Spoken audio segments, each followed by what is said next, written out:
What is up, my friends? I know you probably thought I couldn't have any more good news for you, but I do. We're going to talk about Liverpool's pursuit of Khephren Thuram in a moment, but before I move on to that, just a little update on our live show. So, as you may or may not know, we are doing our first ever live show in Dublin, August the 4th, this bank holiday weekend coming up in August in the beautiful Sugar Club in Dublin. Well, our sponsors, Oosh, have stepped up, and somebody that night will be leaving our show with 2 tickets to see Liverpool versus Everton in October at Anfield, one night's accommodation in a Liverpool city centre hotel, and your choice of any two of the Liverpool shirts from this season's range. Again, all thanks to our amazing sponsors at oosh.com. If you want to come and see us, what you need to know is it's an over 18s gig, and you can get the tickets in the description of this video, or just go to thesugarclub.com and you will find information there. So right, let's move on to the normal stuff, the normal updates that we have for you. So look, I want to know your thoughts in the comment section. You know that. Please do hit the subscribe button and drop a like on the video. But I've got a lot to get through, so I'm going to get stuck into it. So Liverpool have beefed up or sped up their interest in Khephren Thuram. Why is this? Well, quite simply, it's because Newcastle are also pushing very hard to try to sign the player. So as you know, we got Dominik Szoboszlai ahead of Newcastle. We got Alexis McAllister. I'm not saying Newcastle were in for him, but they got Tonali. So the race is really heating up to try and get a deal with Nice over the line for Khephren Thuram. And Rudy Galletti, as well as a few other journalists, have been speaking today, and they said that Liverpool are seeking to speed things up in order to shut the door on Newcastle United. Now, as much as I've been a bit of a moaning Michael over the summer, if we end up with Alexis McAllister, Khephren Thuram and Dominik Szoboszlai as the midfield rebuild, I'm over the moon. Honestly, I'm absolutely cock-a-hoop at the idea of those three gentlemen arriving to be part of Liverpool's summer rebuild. So, fingers crossed Liverpool can get a deal agreed with Nice soon. I believe it'll be about 35 or 40 million. That's the number that I've always been told. But with Newcastle's interest, maybe Nice will feel that they can up the price a little bit. So, if we have any more details, we'll let you know as soon as we have it. But do keep an eye on this situation, because I really believe that this is true and that Liverpool are pushing very, very hard to bring in Khephren Thuram. He's away with France in the under 21 Euros. He's a highly sought after player, but I do believe we have an ace up our sleeve. I do believe that Ibrahim Konaté's relationship with Thuram will certainly edge him in our favour. That and the fact that, look, coming to play for Liverpool Football Club, even in a season where, yes, we are only in the Europa League, it's still massive. And I think that this kid will fit right in. So let me know your thoughts on the idea of Liverpool ending the summer with Khephren Thuram, Alexis McAllister and Dominik Szoboszlai as our midfield recruitment. We haven't talked about centre-back much, and I'm not going to in this particular video, other than a potential outgoing. Bear with me, you're going to want to hear this one. So let's move on to Liverpool's apparent interest in Romeo Lavia of Southampton.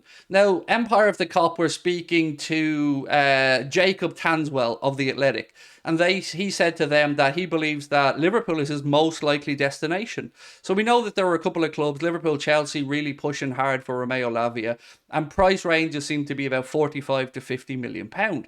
I don't know much about the kid, so I'm not going to sit here and say that's too high, that's too low, he's not good enough. Truth is, I really don't know about Romeo Lavia. So I want to know on this one from you guys. If it was a matter of Thuram or Lavia, who would you prefer? Now, I'm aware that they're different types of midfielders. Obviously, Thuram we know is a more box-to-box player. He can dribble through the centre, he can play in the left of midfield, the right of midfield, but he isn't much of a defensive midfielder as his forte, unlike apparently Romeo Lavia. So as they said, 45-50 million seems to be the price, and I honestly don't know if that's good business or if it's absolute lunacy.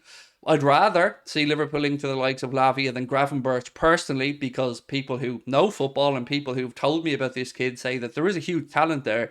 But Gravenberch, I've seen with my own eyes, it's a little bit hit and miss. I'm a little bit on the fence about Ryan Gravenberch. AC Milan, by the way, have also come out today as serious suitors for Gravenberch. Interestingly, though, their price tag was about 35 to 40 million that I was seeing mentioned, whereas when we were looking at them, we were talking about 25 or 30. So, look, if we were to bring in McAllister, Thuram and Szoboszlai, you're looking at about 137 million off the top of my head as an outlay, which is substantial, and it's fair dues to the owners and fair dues to the recruitment team as well. I'd be over the moon.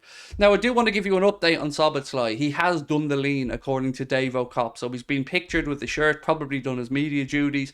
We believe part of his medical has been completed and has been completed without any issues. But of course, We'll await the update. Now, what I'm wondering is, are Liverpool sitting there looking at the mess that is Twitter at the minute? And I don't want to go into that, but if you're on Twitter, you'll know exactly what I mean. Are they looking at it and going, do we delay the announcement here?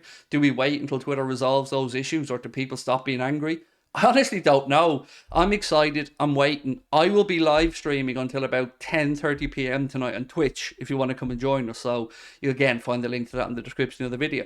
Now, I did say to you I had an issue around centre-back that I wanted to bring up. It's not one that you're going to like, but hopefully it's one that we can send away to a certain island. So apparently, Ibrahima Konate is on Napoli's radar. Let me read this out to you. Konate is allegedly on reigning Italian champions Napoli's shortlist to replace Kim Min-jae, who was on his way to Bayern Munich for €50 million. Italian outlet Corriere dello Sport report that they are in the market for an heir to the South Korean that helped the club to its first Scudetto in 33 years, particularly somebody who has leadership and physical attributes. They go on to state that a couple of other players, some from Wolves, some from Real Sociedad, Robin Koch of Leeds, are all of interest. But this is where I take a little bit of frustration or anger at this article. They write, Ibrahima Konate, 24, has not played a lot at Liverpool, but spending money at Anfield is not easy, and also signing in those players or parts are remarkable. Could the Frenchman be tempted? No, he couldn't be tempted. Now, I don't know about you guys, but I certainly don't think of Ibrahima Konate having not played a lot of football. The only times I can't really think of him playing is when he's been injured. If he is fit, he's normally first choice alongside Virgil van Dijk. So I don't know where they're getting this from Corriere dello Sport, but I think that they pulled it out of their backside. And I don't think that Napoli could afford Konate, because if they're after selling their star centre-back for about €50 million, I mean, they'd want to double that before we'd even consider looking at Konate moving on. And at that, I wouldn't sell, because I think Konate is the long-term successor to Virg as the leader of our defence. I did see a bit of a strange link for Liverpool to Collins of Wolves. And I don't know if it caught my eye, because obviously he's an Irish international, but apparently Wolves are potentially going to move him on in the summer. And I'm biased on this one. I wouldn't say no. Look, the dream is Josko Gvardiol. The dream is him to come in and be our centre-back recruit. But I think he's going to go to Manchester City. That's what we've been reading about all summer. And at least if Liverpool pull a miracle out of the bag, then we'd all be happy. But look, I wouldn't be expecting it, honestly. At this moment in time, I really don't know who the most likely candidate is to Liverpool to bring in at centre-back. I'm sure it will become clear as the days and weeks go by.